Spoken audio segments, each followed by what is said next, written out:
أول مرة أنا كنت أعمل حفلات إفطار. نعم. للجماهير يعني.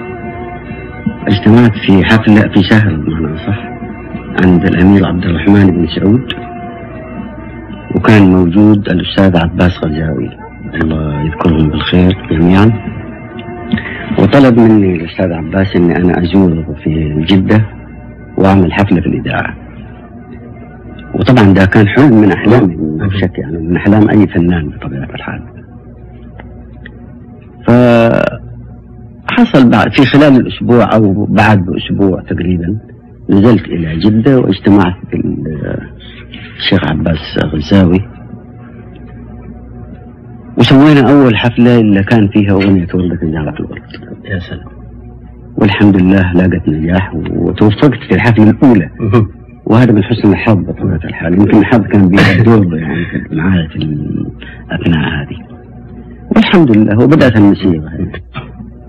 والله ما بدي أكذب عليك، أنا مشهور بذاكرة شوية متعتعت هذه الأيام، ما هي يعني جيدة، فما أتذكر بالضبط النصوص اللي أنا غنيتها قبل حوالي أكثر من 45 سنة يعني. يمكن أكون من أوائل من اشتركوا في الحفلات حقت الإذاعة. وكان في جدة هنا الله يرحمه ويغفر له ويسامحه الأستاذ فوزي محسوب. نعم. ومحمد علي سندي. وإذا سألت أو تساءلت عن اللي قبلي طبعا في كان حسن جو، وكان في طارق عبد الحكيم، وفي مجموعة من الفنانين، بس إنما في الحفلات اللي ما كانوا مشتركين منهم أو مشترك منهم أحد في الحفلات الأولى لي في الإذاعة. قولوا للغالي قولوا له وش هو له يبطي وش هو له. محمد عبد الله الفيصل كان أول واحد يخرجني من عزلتي أيام يعني اعتزلت الفن اعتزال كامل واتجهت لاتجاهات ثانية يعني.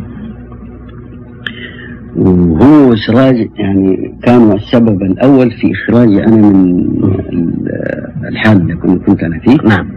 من شغلة الاعتزال دي. أيوه. وخلاني أشترك معاه في أول حفلة كان فيها النادي الأهلي، عمل يعني زي ما تقول أكبر نتيجة كؤوس ما شاء الله جمعها.